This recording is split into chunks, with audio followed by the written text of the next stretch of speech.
Good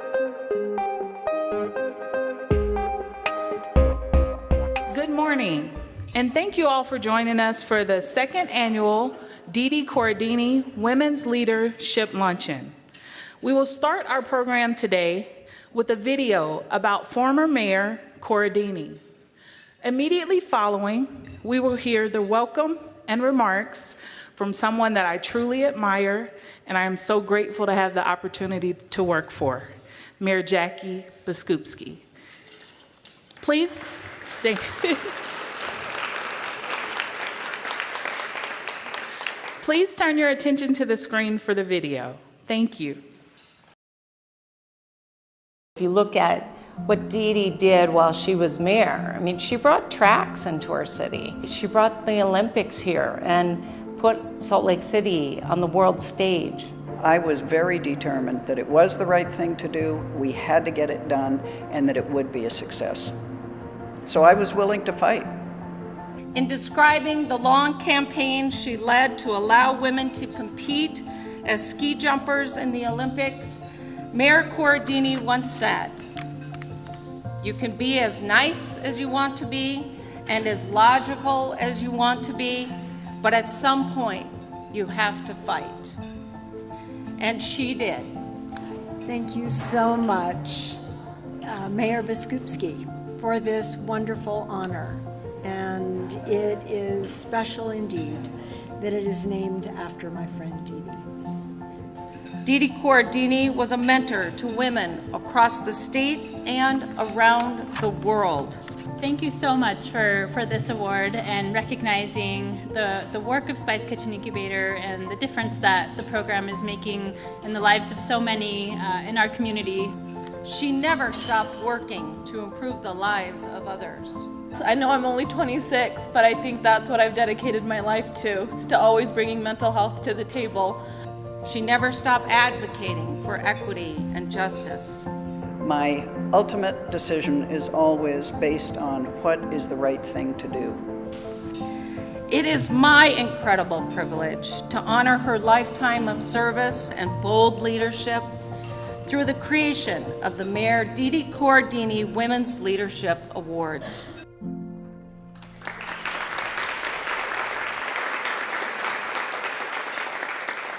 Well, I hadn't seen that, so I'm a little teary-eyed. Thank you, Kaletta, and to the rest of my team for pulling this event together. Great job, beautiful setting. I thought it would be kind of cold in here, and now I feel like I'm in Hawaii, so that worked out well. Thank you to all of you for coming today and realizing the value of celebrating women in history, and in particular women from Utah who are trailblazers and game changers in our community. When I created this award last year, I hoped it would become an annual tradition in Salt Lake City, and of course, at that point I thought for sure it would, because I'd be around for 4 more years, which many of you know, that course in my history has changed. But no less, I hope whoever becomes mayor in 2020 will carry on the legacy of this luncheon and continue to celebrate women leaders and the work that women are doing to bring equity and opportunity to our community. Each year for Women's History Month, the mayor of Utah's capital city, in doing so, would not only lift up deserving women, but would honor one of the pioneers of female leadership, empowerment, and equity, and that is my dear friend and mentor, Mayor Deedee Corradini. It goes without saying that I would not be where I am today had Deedee not been a fighter. In fact, I know all of us would be in somewhat of a different place today had it not been for Deedee. From the Olympics, Trax, to revitalizing downtown, Mayor Deedee Corradini was a force in Salt Lake City. Today, women ski jumpers soar through the air in Olympic competition, shattering the highest glass ceilings that existed within our Olympic legacy because of her commitment to equity in sports. She defied stereotypes and the state's cultural norms to demonstrate what a woman in a leadership role can do. Let's be clear, Mayor Deedee Corradini's role as the first female mayor of Salt Lake City was nothing short of revolutionary. Today, more than a quarter of a century after Deedee Corradini first took office, only 24% of the seats in the Utah House and Senate are filled by women. Of the 243 mayors in Utah, only 33 are women. Nationally, women make up only 23% of government roles at the state and local level. We have a long way to go, my sisters, a very long way to go. And I hope that moving forward, you see the value in supporting one another and reaching back to grab that hand of the next female behind you and lift her up instead of standing on her fingers. It is really important for not only us, but for our world and the world that our children are living in. We can do better as a society, and we will do better as a society as more women rise up and lead and set the examples. When people question, and we know they do, the point of Women's History Month, or why we celebrate women who achieve great things in our communities, we need only look at these numbers to understand why we gather today. A century ago, our sisters in a suffragette movement protested in white, purple, and gold, colors which together represented loyalty to each other and the cause, the purity of purpose, and the ending dedication of what is right. Or simply put, solidarity. Today we gather in solidarity. We gather to wrap our collective spirits around the women whose actions we celebrate and to honor one of our own who fought for us. This year's awards are bittersweet for me as they come at the end of a week which has been difficult for me both personally and professionally. I hope you'll allow me a moment to share some thoughts with you. The outpouring of love and kindness I have received, especially from women and members of the LGBTQ community, for my decision to prioritize my family and my duty as mayor over my desire to be candidate has moved me immensely. While I know in my heart that this was really the only decision I would make, it certainly was not easy. Of course, I thought about what it would say, especially to women. For the second female mayor of Salt Lake City, the woman in Deedee's shoes, to leave even when there was enough work to be done to fill another 4 years. But I remembered the advice I have given countless young women over the years, advice I learned not only from my own experience, but from watching and learning from women like Deedee Corradini and others. To give your full self to the things that inspire you, which of course is my family and the job I love. I also know that the choice I made this week was exactly that. It is a choice that suffragettes and women trailblazers like Deedee battled for us to get to make. As women, our responsibility is to pursue, not to have it all, but instead to share all that we have to offer this world. Whether we find inspiration in faith and community, in the arts, or in business, as today's honorees have, we must take action and lead. We stand in solidarity with one another and those who have come before us to continue to dismantle the systemic discrimination which has oppressed us for far too long. I am incredibly proud that part of my legacy as mayor will have been to introduce new city policies which prohibit actions which lead to gender pay discrimination and which brought equity to family leave policies. So the responsibility of parenting doesn't fall solely on women.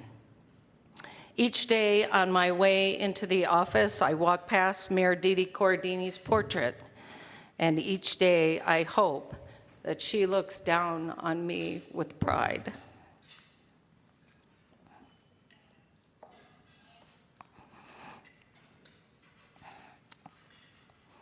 As a noted lover of the Utah Symphony, for which she served as chair, as a successful businesswoman prior to becoming mayor, and as a woman of faith and philanthropy, I know Deedee Corradini would be proud of all the women who are being honored today. Victoria Petro-Eschler, our 2019 Emerging Leader, who as executive director of the Salty Cricket Composers Collective has brought music into our schools and into the lives of kids most in need. A Latina woman who uses her platform to direct attention to the strong families and individuals who are often marginalized or overlooked. Our opportunity builders, Casey Chase, Ashlee Espinoza, and Remy Fowles, who couldn't be here today. The founders of Utah Venue Market, who have created an all-women run business that works to promote empowerment and upward mobility for women through a culture of teamwork and transparency. And Carolyn Tanner Irish, the 2019 community leader, the first woman in Utah to be ordained as a bishop in the Episcopal Church, and only the fourth in the nation. A leader and philanthropist who is described by her colleagues as the North Star of compassion. Under her leadership, O.C. Tanner has donated to every public university in the state of Utah, as well as countless nonprofits, including Deedee's beloved Utah Symphony and the YWCA. Victoria, Casey, Ashlee, Remy, and Carolyn. Today, I am honored to be the mayor who is recognizing your accomplishments. I am honored to do it in the name of a woman who gave everything she had to our great city. Congratulations to each of you for receiving the second annual Mayor Deedee Corradini Leadership Award. Please continue to stand in solidarity with the women this community calls home. Thank you.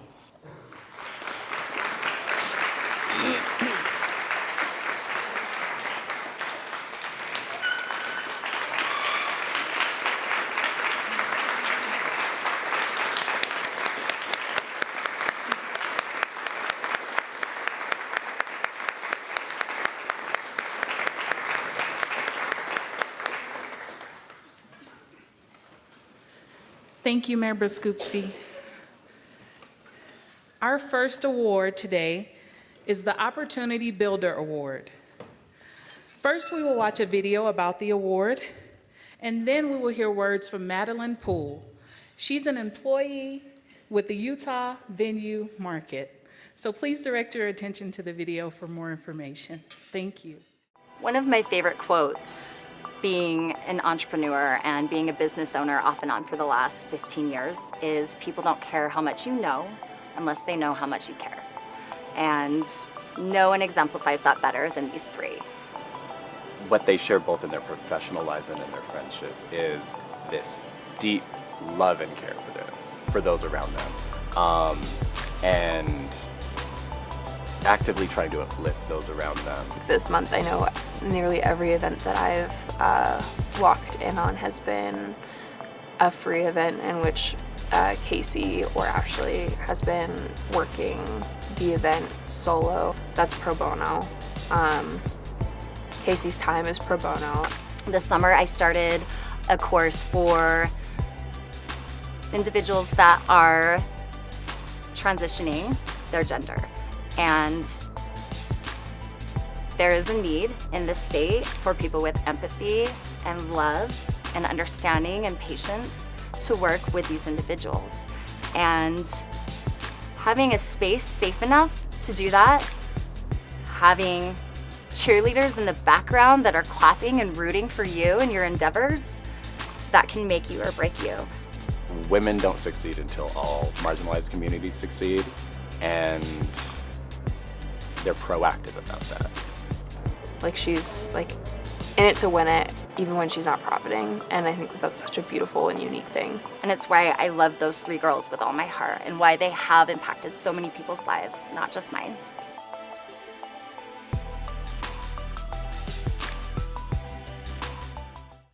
I am so honored to introduce the winners of the Opportunity Builder Award. This recognition has been earned through years of hard work and perseverance. As I sat across the table, or 3 years ago, I applied for a job at Utah Venue Market. As I sat across the table from Casey, Ashlee, and Remy for my interview, they spoke about the way they run their business. Like many companies, they emphasize transparency, philanthropy, and equity. But this conversation was different. It was clear from our discussion that those values extended far beyond the way they ran their company. Whether they're dedicating their time, their energy, or their venue, I am ceaselessly overwhelmed by the extraordinarily generous contributions they make to our community. The foundation of their business is built on friendship, passion, and empowerment, and it is run with an unparalleled sense of grit, determination, and innovation. Casey is a steadfast champion of the underdog. She is conscientious, sincere, and quietly courageous. Ashlee is a relentless pursuant of her goals. She is bold, resolute, honest, and fair. And Remy is deliberate, brilliant, and decisively strong-willed. These women choose to lead with an enduring and acute awareness of their privilege. They fight for gender equity with an emphasis on diversity and the intersections of each person's identity that make their contributions invaluable. Women have come a long way, and we still have further to go. But I wholeheartedly believe that if more people ran their businesses the way that these women do, we'd get a whole lot further, a whole lot faster. Utah Venue Market is a testament to these women's ambition, dedication, and resilience. I am so proud to call them bosses, inspirations, and friends.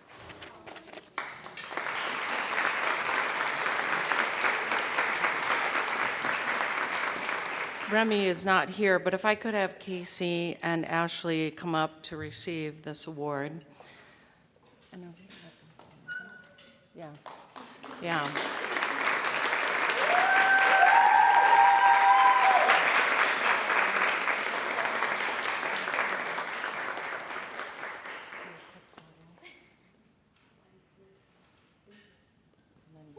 Go ahead and say a few words, please.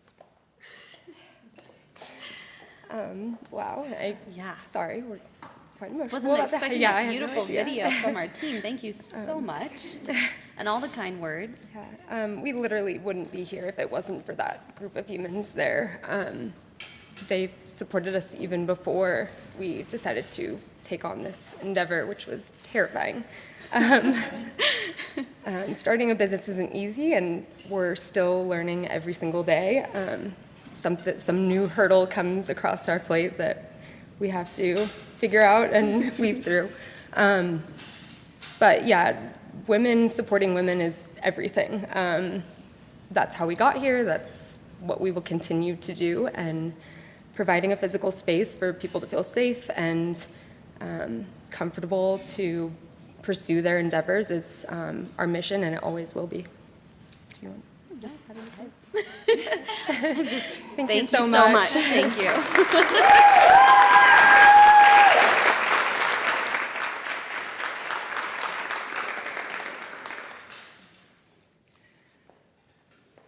Congratulations. Our next award is the Emerging Leader Award. So now we're going to watch another video about the Emerging Leader Award, and then we will hear from Senator Luz Escamilla.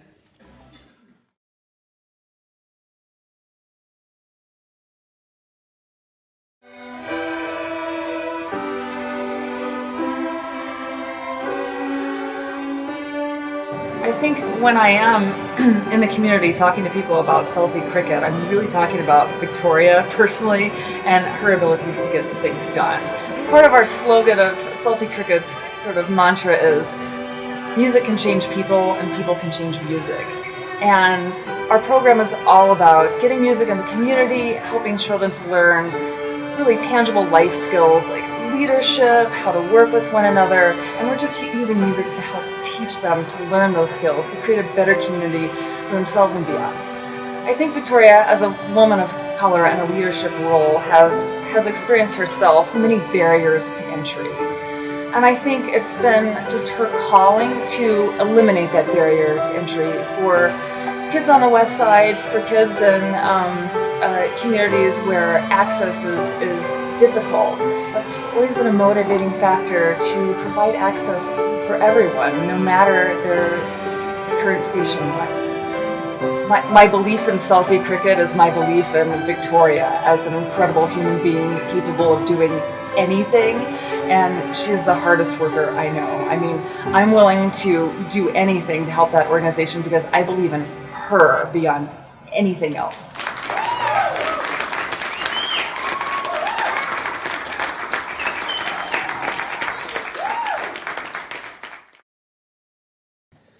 Good afternoon, everyone.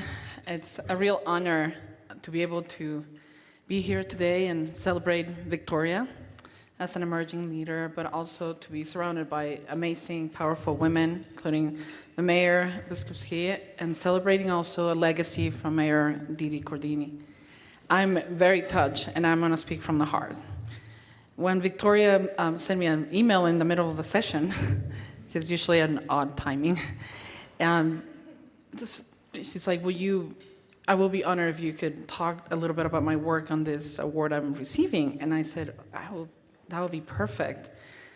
Victoria literally is everything related to what a strong woman is, and the power of service, the power of love.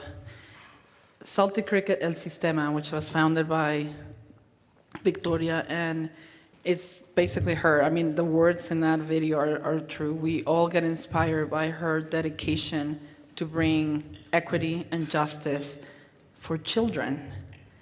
And for her, it's this idea of closing gaps, achievement gaps, but also closing poverty and making sure those generational pieces are removed because she provides access to music. And she does it in a way that is not patronizing. It does it in a way that brings love and patience. And she does it in a way that resonates to communities that have been underrepresented and underserved. I met her, she came to my office and she said, this is how we're gonna close the achievement gap. And I'm like, I've heard that before, I wanna hear her plan. And she presented this idea of how you empower young people and how this has happened in other places. El Sistema is actually a system from Venezuela, which, as you know, is facing some very difficult situations. But what they've done in Venezuela has been incredible. And she said, we can do this here. And when I saw a Latina woman with that strength speaking, I went back to my daughter, and I have 3 daughters, and I went to the oldest one and I said, Eileen, you have to meet Victoria. For one, she has the most beautiful name, and I wanted to name one of my kids Victoria because it's about victory, and it's this just gorgeous name. And I said, not only do I love her name, but you need to just be inspired by this woman. And Eileen has been participating in that program, and she participates because she feels that they love her. She feels the love, and she feels the respect that's given to every single child. These children are facing many difficult situations. And Victoria is giving them an opportunity to know that they have value, that no matter where they live and the zip code that they live, no matter what school they're attending or what's happening at home, there is a system in place that believes in them, that will give them a violin, that will give them an instrument and provide them with the strength and ability to succeed. And that is changing lives. And for that, I believe, Victoria, you deserve this and more. I'm inspired. I'm inspired for what she's going to do, because there's more to come, and more importantly, because she's a wonderful mother. And I think it resonates just clearly with the speech that the mayor just gave. As women, we understand what it means to value our family and put them first, because that's how we love each other, and we all are a family. So congratulations, Victoria. I'm inspired every day, and we'll continue to work hard to make sure Salty Cricket El Sistema gets the funding they deserve so they can succeed and empower more children in our state. Congratulations.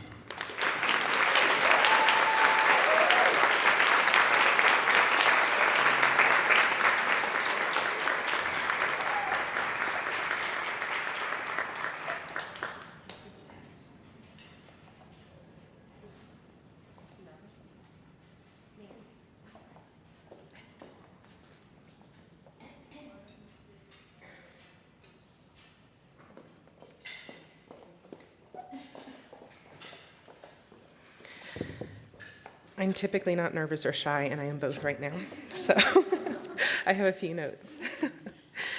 Thank you, Mayor Biskupski.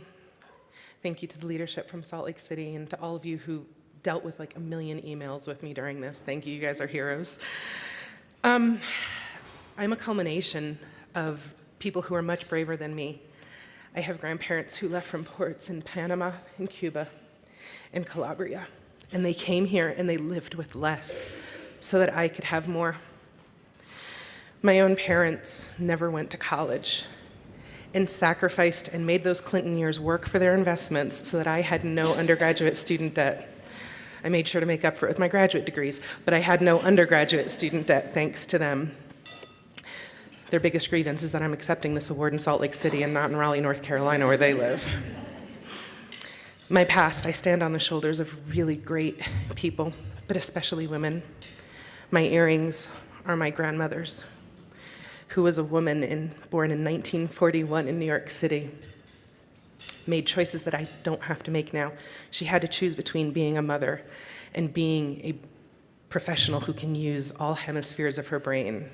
And she never failed to tell me what I was capable of and leave me with a legacy that I now protect fiercely.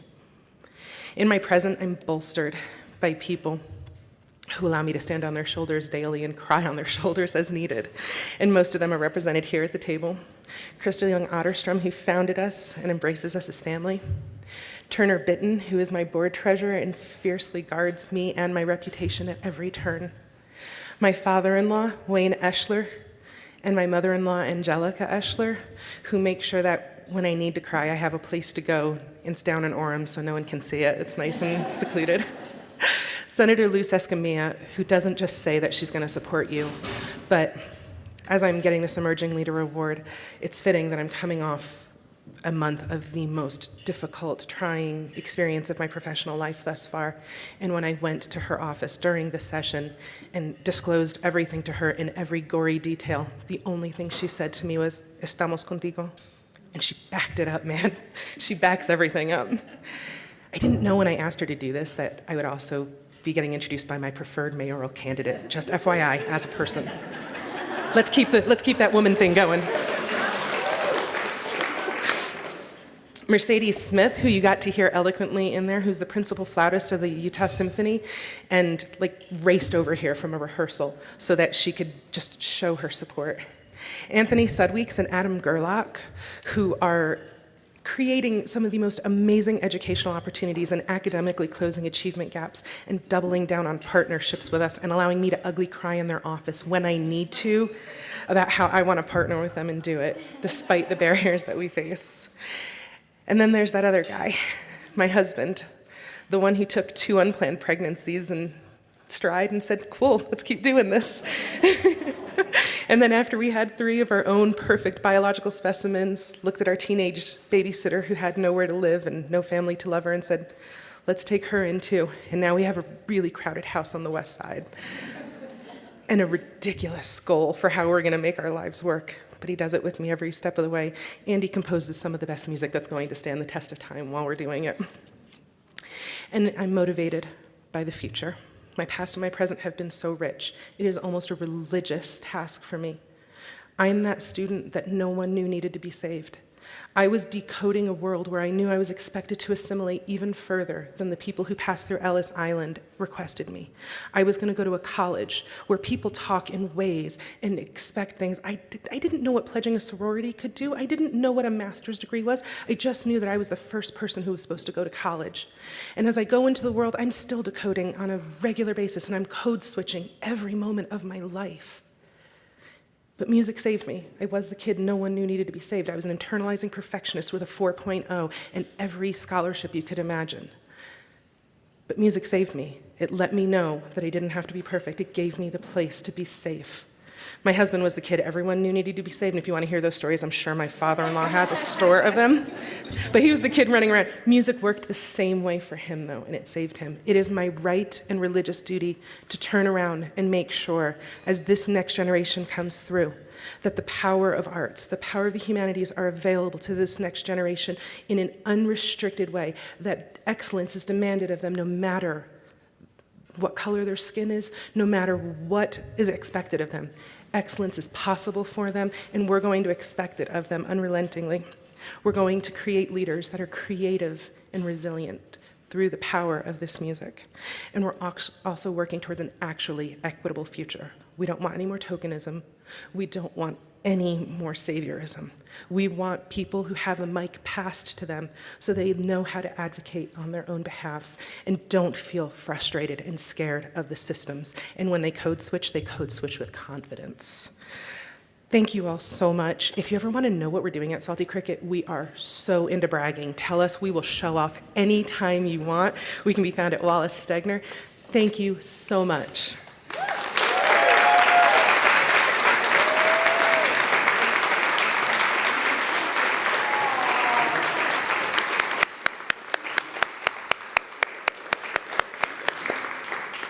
Congratulations, Victoria.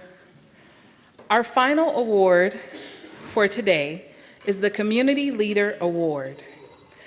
We will watch one final video about the Community Leader Award and the recipient, and immediately following, we will hear from Dave Petersen, who is the CEO of OC Tanner. I think when you look at Carolyn's life as a whole and the way she's chosen to live it and the way that she's chosen to lead, there's the common thread through everything that she chooses to do is purpose. As I think about Carolyn, I think of her as a builder. She builds people. She did this in her religious job as the bishop for the Episcopal Church here. She builds buildings. You can look around and see what she's done in this community.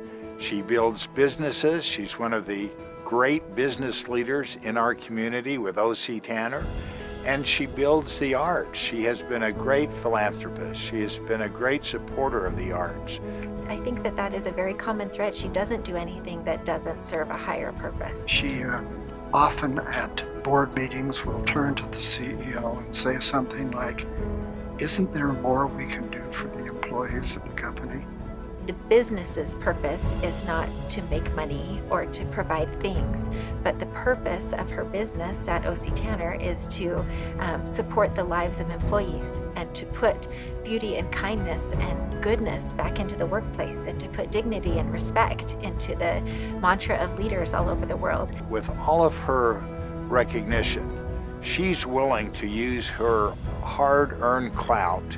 She's willing to use her resources to accomplish something good, to make this a better place, to ask, what can we do? How can we be better? And then go to work to make it better. And as she does that, she brings beauty and harmony and peace to the environment. She connects with people. She has deep empathy for others. One thing that we have to be careful of when Carolyn comes into the building at OC Tanner is we have to make sure that she doesn't get mobbed. So we want to make sure that she doesn't get hung up on the stairs, or that there's not too many hugs, or that it just is how it is. People love her. Well, she's not typical.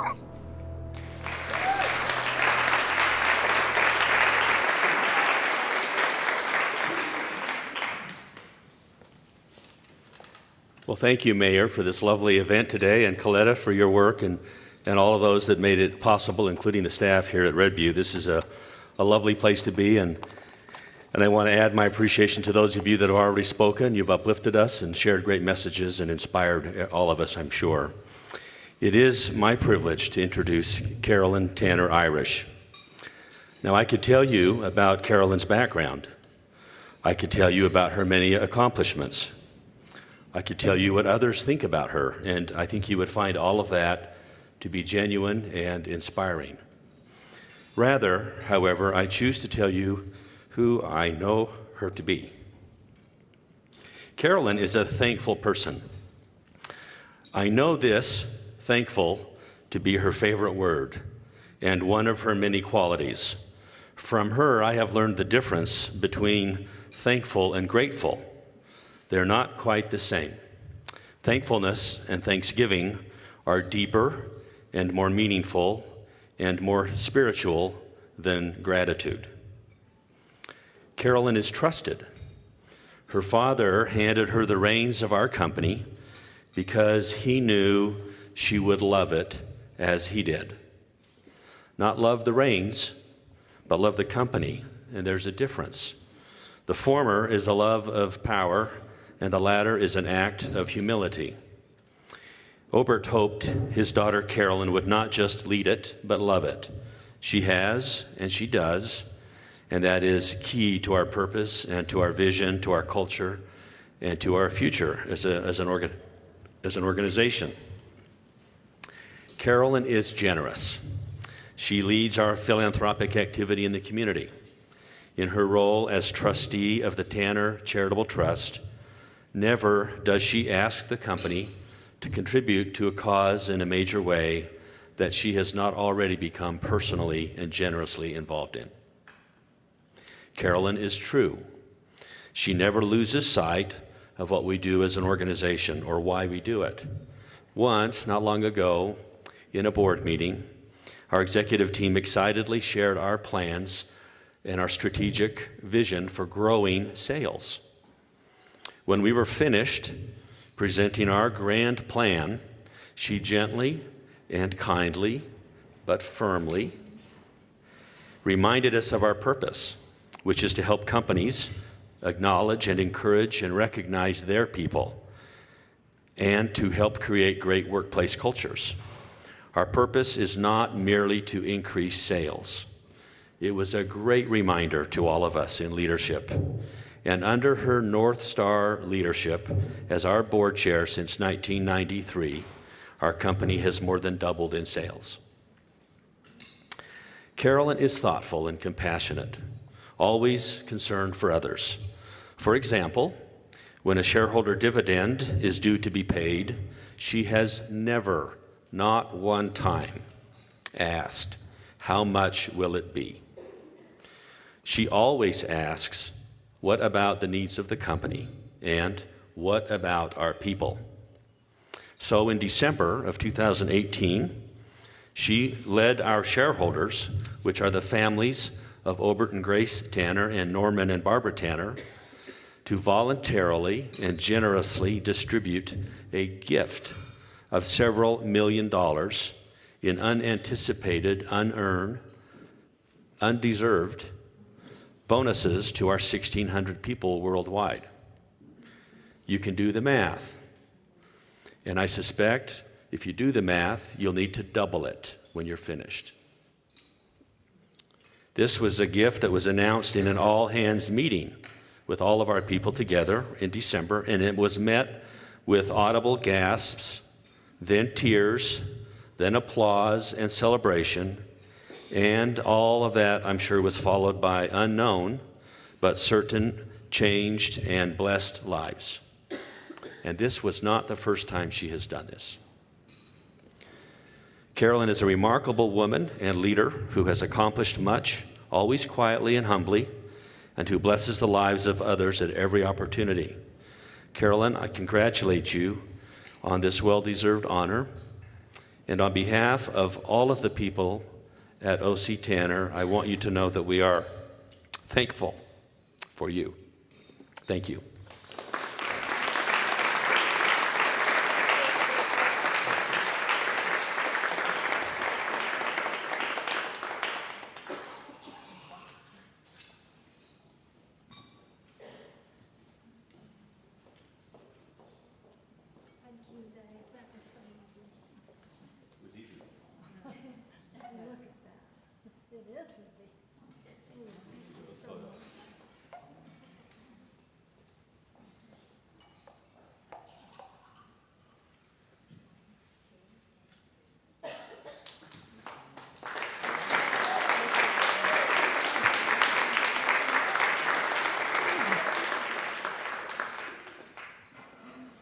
Thank you so much to all of you, and especially our mayor, for this great award and honor for me.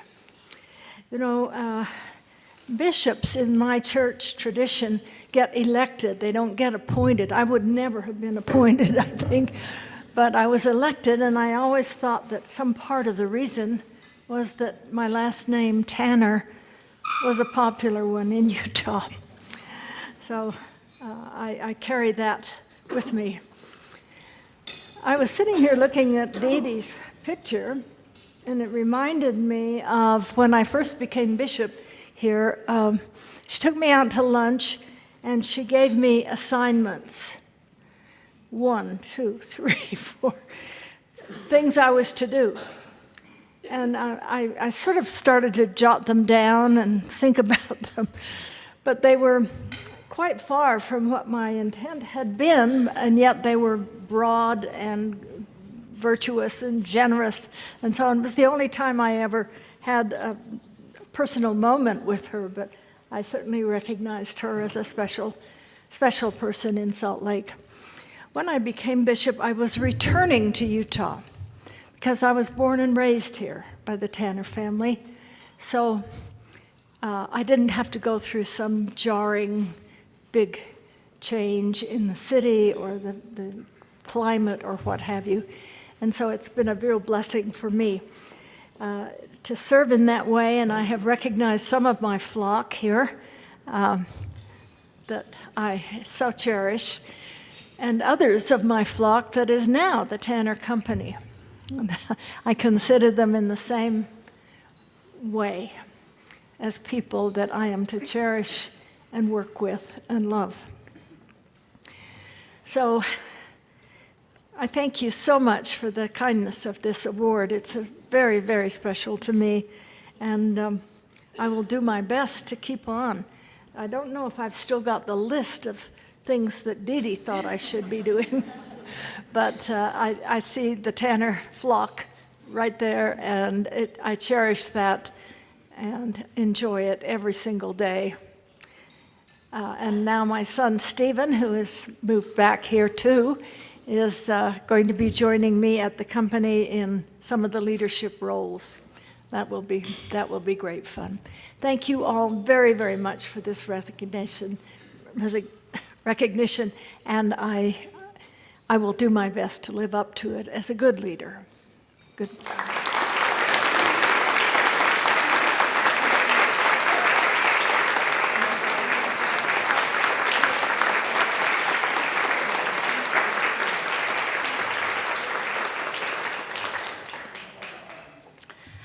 Well, Carolyn, I can certainly give you a list. Again, I just want to say thank you for being here today, for listening to these stories. There is always so much more to tell and to learn, and I hope that you spend a little time learning about the awardees today, because we just touch on the surface of how remarkable the work is, and certainly Carolyn's company does do so much for this community that wasn't even shared today. So please spend a little time researching one another to just further be inspired by all that you are doing. And thank you again for being here, and congratulations to all of you. And thank you for helping our community rise. Have a good day.